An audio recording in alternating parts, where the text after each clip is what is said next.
Leitura do livro do profeta Isaías.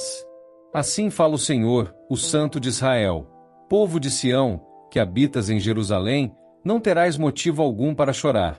Ele se comoverá à voz do teu clamor. Logo que te ouvir, ele atenderá. O Senhor de certo dará a todos o pão da angústia e a água da aflição. Não se apartará mais de ti o teu mestre. Teus olhos poderão vê-lo e teus ouvidos poderão ouvir a palavra de aviso atrás de ti.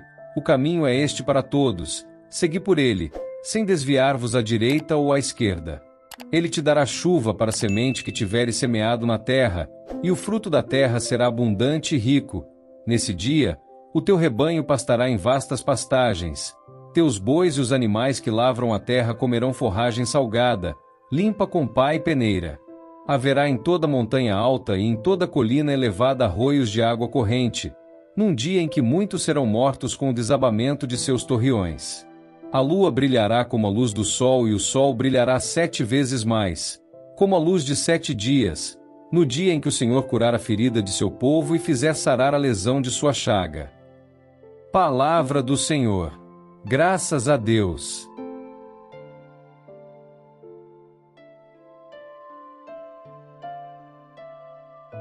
Proclamação do Evangelho de Jesus Cristo segundo São Mateus. Glória a vós, Senhor. Naquele tempo, Jesus percorria todas as cidades e povoados, ensinando em suas sinagogas, pregando o Evangelho do Reino e curando todo tipo de doença e enfermidade. Vendo Jesus as multidões, compadeceu-se delas, porque estavam cansadas e abatidas, como ovelhas que não têm pastor. Então disse a seus discípulos: a messe é grande, mas os trabalhadores são poucos. Pedi, pois, ao dono da messe que envie trabalhadores para a sua colheita. E, chamando seus 12 discípulos, deu-lhes poder para expulsarem os espíritos maus e para curarem todo tipo de doença e enfermidade. Enviou-os com as seguintes recomendações: ide, antes, as ovelhas perdidas da casa de Israel. Em vosso caminho, anunciai: o reino dos céus está próximo. Curai os doentes, ressuscitai os mortos, purificai os leprosos, expulsai os demônios. De graça recebestes, de graça deveis dar. Palavra da salvação. Glória a vós, Senhor.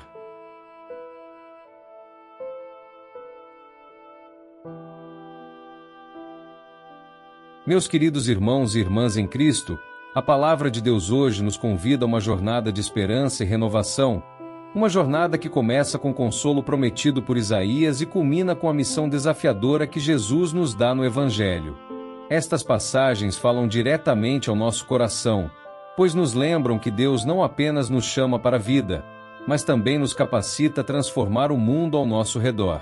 Comecemos com Isaías, um profeta que se dirigia a um povo cansado, ferido e muitas vezes perdido. Ele traz uma promessa maravilhosa: chorarás, mas Deus terá piedade de ti. Ao ouvir o teu clamor, ele te atenderá. Que conforto é saber que temos um Deus que não é indiferente às nossas dores, que escuta os nossos clamores e responde com amor. Pensemos em nossa própria experiência. Quantas vezes, diante das dificuldades, sentimos-nos sozinhos? Mas Isaías nos lembra que Deus nunca está distante. É como uma mãe que ouve o choro de seu filho no meio da noite e corre para consolá-lo. Mesmo que às vezes o silêncio de Deus pareça longo, ele sempre age no momento certo, trazendo não apenas consolo, mas também renovação e abundância, como descrito mais adiante no texto. Ele dará chuva para a semente que tiveres semeado. Haverá alimentos abundantes e nutritivos. Essas palavras não são apenas uma promessa futura. Elas são um convite para confiarmos na providência divina, mesmo nas épocas de seca espiritual ou material. Deus nunca deixa de prover para o seu povo. E mais, Isaías nos dá uma imagem de orientação divina. Teus ouvidos ouvirão uma palavra atrás de ti, dizendo: este é o caminho, segui por ele. Essa voz é a voz da consciência, da palavra de Deus e do Espírito Santo que constantemente nos guia. Agora, vejamos o Evangelho de Mateus, onde encontramos Jesus percorrendo cidades e aldeias, pregando, curando e proclamando a boa nova. A compaixão de Jesus salta das páginas. Vendo as multidões, compadeceu-se delas, porque estavam cansadas e abatidas, como ovelhas sem pastor. Que imagem poderosa! Ovelhas sem pastor são vulneráveis, perdidas, expostas a perigos. Jesus vê a humanidade dessa forma e, em sua infinita misericórdia, age para nos reunir e nos conduzir. Aqui, ele não apenas age sozinho, mas chama os seus discípulos para compartilhar de sua missão. Chamando seus 12 discípulos, deu-lhes poder para expulsar os espíritos impuros e curar toda doença e enfermidade. Pensemos nisso por um momento. Jesus não escolheu anjos para essa tarefa. Ele escolheu pessoas comuns, como você e eu. Pescadores, cobradores de impostos, homens com falhas e limitações, mas que foram transformados pela graça de Deus. Quando Jesus envia os discípulos, ele lhes dá uma missão clara: ide, antes, as ovelhas perdidas da casa de Israel. Curai os doentes, ressuscitai os mortos, purificai os leprosos e expulsai os demônios. Essas instruções não são apenas para os apóstolos, elas ecoam até nós, porque, pelo nosso batismo, também somos chamados a continuar essa missão. Mas como, em nossa vida cotidiana, podemos curar, purificar, expulsar demônios e ressuscitar os mortos? Talvez isso pareça uma tarefa impossível, mas vejamos mais de perto. Curar não significa apenas tratar doenças físicas. Pode significar trazer consolo a quem está emocionalmente ferido, oferecer palavras de esperança a quem perdeu a fé, ou estender a mão ao marginalizado.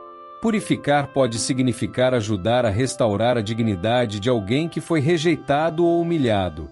Expulsar demônios pode significar enfrentar o mal em todas as suas formas: a injustiça, o egoísmo, a indiferença. E ressuscitar os mortos pode significar reacender a alegria em alguém cuja alma foi sufocada pelo desespero. Pensemos em uma vela acesa. Quando usada para acender outras velas, ela não perde sua luz. Pelo contrário, multiplica a luz ao seu redor. Assim somos nós, chamados a ser portadores da luz de Cristo no mundo. Cada ato de amor, de compaixão, de serviço é como acender uma vela na escuridão. Jesus também diz: de graça recebestes, de graça deveis dar. Isso nos lembra que tudo o que temos, a vida, os dons, o perdão, é um presente de Deus. Não podemos guardar essas bênçãos para nós mesmos. Devemos compartilhá-las com generosidade, porque quando damos, nosso coração se torna mais semelhante ao de Cristo. Agora, quero lhes contar uma história. Certa vez, um homem muito rico vivia acumulando bens, pensando apenas em si mesmo. Um dia, ele visitou um amigo pobre que, apesar de ter muito pouco, estava sempre ajudando os outros. Intrigado, o homem rico perguntou: como você pode ser tão generoso, tendo tão pouco? O amigo respondeu: eu entendi que quanto mais compartilho, mais espaço crio em meu coração para receber a alegria de Deus. E essa alegria é muito maior do que qualquer riqueza material. Essa história nos desafia a refletir: como estamos utilizando os dons que Deus nos deu? Estamos acumulando apenas para nós mesmos? Ou estamos permitindo que eles se multipliquem ao serem compartilhados? As leituras de hoje também nos convidam a uma reflexão mais profunda. Estamos ouvindo a voz de Deus que nos guia? Estamos confiando em sua providência e respondendo ao seu chamado para a missão? Ou estamos distraídos pelas preocupações do mundo, pelas vozes que nos afastam de nosso verdadeiro propósito? Deus nos chama a ser suas mãos e pés neste mundo. Ele nos dá a graça necessária para a missão, mas também espera nossa disposição para agir. E agir não significa esperar por grandes oportunidades. Significa começar com pequenos gestos. Um sorriso, uma palavra de incentivo, um ato de bondade. Esses pequenos gestos têm o poder de transformar vidas.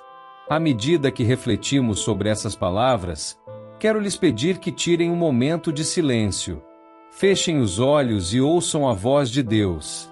O que Ele está lhes pedindo hoje? Que parte de sua vida Ele está chamando para uma conversão mais profunda? Que missão Ele está colocando diante de vocês? Senhor, dá-nos um coração aberto para ouvir Tua voz e coragem para seguir Teu caminho. Ajuda-nos a sermos instrumentos de Teu amor, levando consolo, cura e esperança a todos os que encontramos. Que possamos viver como discípulos fiéis, dando de graça o que de graça recebemos. Amém.